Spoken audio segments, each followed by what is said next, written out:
It's not what you did, son, that angers me, sir. It's who you did it to. Who? The nobody? That nobody is John Wick. Never stop, I'll get it if I want it. Gotta make to myself a promise. I won't quit, keep going till I got it. I won't give up till I'm on top. Yo, I ain't the type to give up. If I do something, man, I do it till I get what I want. I turn a business out of nothing into something I love. I got a poker face, but honestly, I'm not one to bluff. I flip a switch, never miss, man, I always stay up. Don't let them see you. Always have a plan to stay tough. This life ahead of you ain't easy, it was built to be rough. But that's what makes a personality is tragedy, bro.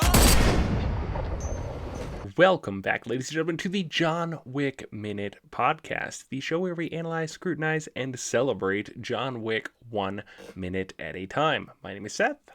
My name is Steven. And today we are talking about the infamous, the fantastic 30th minute of the film. This is where it picks up and does not let up. The foot is on the floor, and there are no more gears to shift, unlike in Fast and Furious.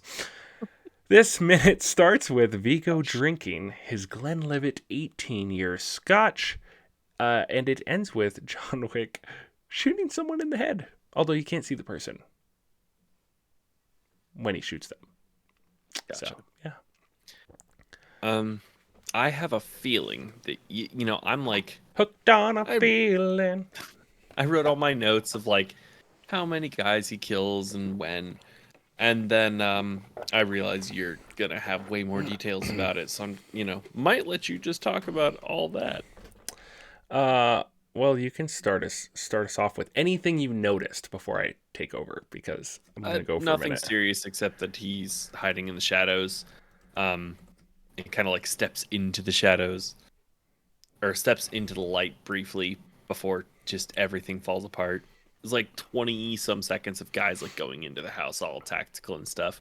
They didn't really I don't know how they broke in because like there's no breaking, right? So I'm assuming they picked a lock or the door was unlocked, but anyway, they just kind of open the door and go in. And then yes, everything falls apart very quickly. Yeah. So we see some guys come into the house in their ski masks, their suits, and some tactical gear. However, most of them are using handguns with little shorty silencers on them, or suppressors, whatever you want to call them. However, they also have something else on their handguns, a tactical light, a flashlight. I happen to have a flashlight on my everyday carry gun, but they are using them all wrong. However, before we get into that, let's talk about the guns the assassins have. What we see in this sequence of events, this minute, is a lot of Glock 17s. Glock 17 is your standard 9mm full-size Glock handgun, 17-round magazine. There you go. Glock 17-round magazines fit in Glock 19s. You can stick them in the Glock 26, which John has as his secondary weapon. So, yeah, they just stick out the bottom extra. So you could have a little tiny handgun with a really long magazine. I mean, you could buy 30-round Glock magazines if you want to, so there's that. These guys, however, are kind of stupid. They all have flashlights, right? Typically, if you're going into a dark environment, you don't want to be using a flashlight. Can you guess why? Not really. Okay. There's a couple aside from not being able to see something that's in the dark that's not directly in your flashlight beam.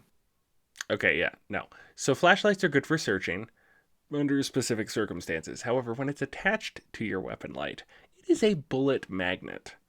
If you notice how John moves in this minute, he notices flashlights coming and he works around them because these idiots are leaving their flashlights on the whole time. They really should have gone in with night vision, because then they'd have the advantage.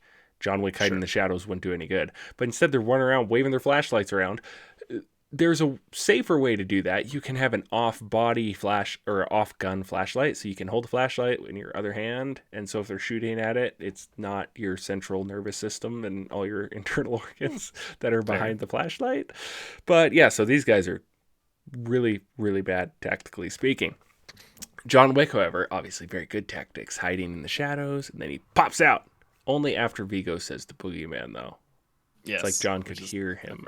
It's the end of his song about the boogeyman chasing down misbehaving children. Taking children who don't behave. My bad. That's what he says. My bad. Okay, so this is fantastic because we see, you see two two masked figures armed with their Glock 17s and weapon lights enter.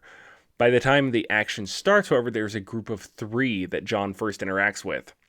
First, obviously, we see him hiding in the shadows, and then he steps into the light, and that is the cue for the action to begin. Because about a second later, he pops the first guy in the head. Okay, we're going to keep track of body count and bullets. So at this point, he's 1 for 1, right? Well, here's where he pulls another cool little thing, because, well, you have 2 guys now who you just shot their buddy. They're both going to turn at you. So what do you do? Because there's no way you're going to be fast enough to get all 3, right? So what does John do? John shoots the foot of the 3rd guy, and he crumples. And as he's doing that, he grabs the gun of the 2nd guy, twirls him around, shoots him once in the torso, once in the head, and then turns to the 3rd guy and finishes him off with a headshot. He's thinking ahead. He's very, very intelligent, obviously. He so does that a lot, where he what's the word I'm looking for? Neutralizes a threat until he can fully take care of it. And that's part of what makes this action so awesome, is in a lot of movies, The Last Jedi, you got people standing around waiting to take their turn. Not in this. Like, at least to the best of their ability. It happens occasionally, but to the best of their ability, they tried to keep people involved. So John shooting the guy's foot, that guy's like, reacting. While he's reacting, he kills his buddy, then he turns to that guy. So and they do that throughout the film. That's really what makes these films stand out. 4th movie, they do a ton of that too. It's great. They carry it all through the series. It's a hallmark. What's funny is even so this episode won't come out for a while, but we just recorded some King Kong minute episodes today. We talked about that as well. We talked about, like, just today I was talking about the standing there waiting for the bad guy standing around in a circle waiting for the good guy to finish, because Kong also doesn't do that. There's 3 V-Rexes and he fights all 3 at the same time. So I find it funny that that's come up twice in one day. But anyway, John, there you go. Is good at taking out multiple enemies. Yes, he's very good at it, engaging multiple targets at the same time. Now, that is 5 shots, 3 bodies. Okay, as the 3rd dude falls down the stairs, John turns and one taps the 4th guy who's down in the hallway underneath. Just drops him. Boom. 6 shots, 4 guys.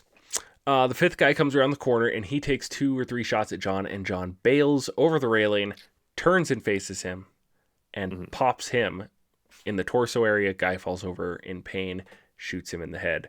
We are now at 8 bullets and 5 guys? Yep, 5 guys. 8 bullets, 5 guys. What did you have? You looked like you wanted to say something. Yes, I did. So after he kills the first 4 guys, it happens in very quick succession. These are the first kills we have, as the audience, have seen John do. And it's just bam, bam, bam, bam. 4 guys in 4 seconds. And then there's a brief pause. He looks over his shoulder. And we as the audience are like, we have the same reaction as Vigo and Yosef are like, oh, yeah. Like, oh, so that's the movie we came to see. Okay, so that's that John, is your that introduction to John Wick. Finally, and it the gloves have come off. It might not be every detail, but it does answer all the questions we've had so far. It's like, oh, that's why everyone's scared of him. That's why Aurelio reacted the way he did. That's why Vigo reacted the way he did. That's why everyone, because this is what John can do. Yeah. And he does it so quickly and smoothly and beautifully. It's like a work of art. Okay, so we have 8 bullets and 5 guys. We move on. He sees another flashlight over his shoulder. He goes running towards that flashlight so he doesn't give the guy a chance to come around the corner. He engages this guy with a quick headshot. No fun for him. He didn't even stand a chance.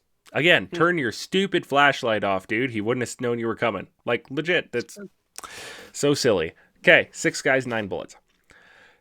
Now, John does something interesting. This is called a tactical reload. It is a reload when you've not run out of ammunition. However, he does something very untactical. After he does this, he drops his magazine. You hear it clatter to the floor. He's still got at least 8 shots in that thing. If he had 17 plus 1, he has 9 shots in that thing. So he just threw away half his ammo. Why? No idea. It's for the video game players. Apparently. Okay, so he comes around the corner after he tack reloads, and he fights a guy with some cool judo stuff. Like he grabs his gun, they're bouncing around the walls, he flips him over on the ground, starts dragging him down the stairs. Another guy comes around the corner. Thank you, flashlight. Hop, pow, headshot. There's that guy. And then he turns, and this is where the minute ends. He turns his gun on the poor soul he just threw all over the ground and dragged down the stairs. Boom. That is a total of 9 guys and 11 bullets. All of them ending in a headshot. Because unlike in other movies, John makes sure the bad guys are actually dead. So they can't stab him in the back for some dramatic effect or something. They're done.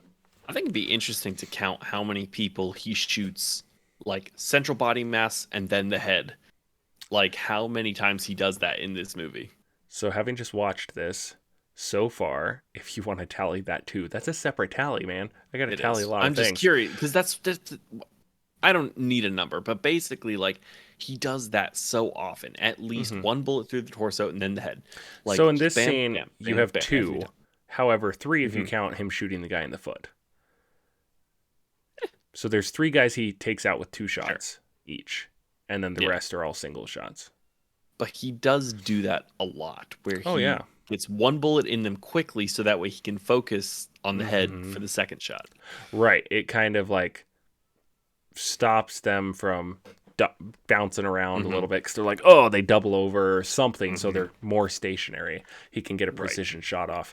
And it makes sense too because cops, for example, are taught to shoot center mass.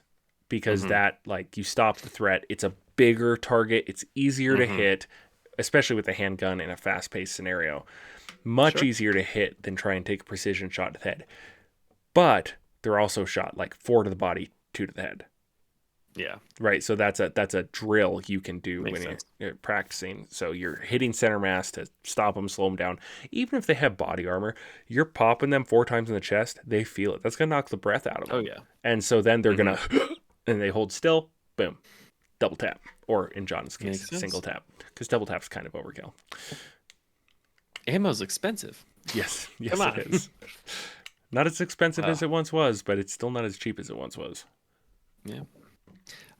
My last note that I had was just okay. We've talked about Fast and Furious a couple times. I've recently gone into another one of those phases where I'm watching. I noticed my Voodoo recently watched has started popping up Fast and Furious. Yeah, I don't know what it is about those movies. I know they're fun. stupid. They're fun. They are. I'm gonna get to ride Supercharged for the first time in a couple months. I'm planning on riding it on Wednesday actually. Nice. Even though it really sucks. Excited. It's so bad. But I've never ridden it, so I have to. The best part is the queue, because all the cool cars are in the shop. So that's very but cool. Express probably passes that, huh? Yes. Yeah, I'm not waiting for that. I'm sorry. Well, here's the thing: is I rarely see the line above 20 minutes. So I was watching some Spring Break lines. That sucker was like 100. Spring Break doesn't count. Yeah, it was like 2 hours. It's like, dude, you people are nuts. But anyway. Yeah, that right is. Anyway, point is, I was watching the pitch meetings for the Fast and Furious. They're fantastic. And in the 5th one, at the beginning of the 5th one, there's the train job where they're all in the train. Dom grabs a guy and tosses him out of the train as they're going on a bridge, and his body just clangs into the metal, obviously killing him instantly. And excuse me.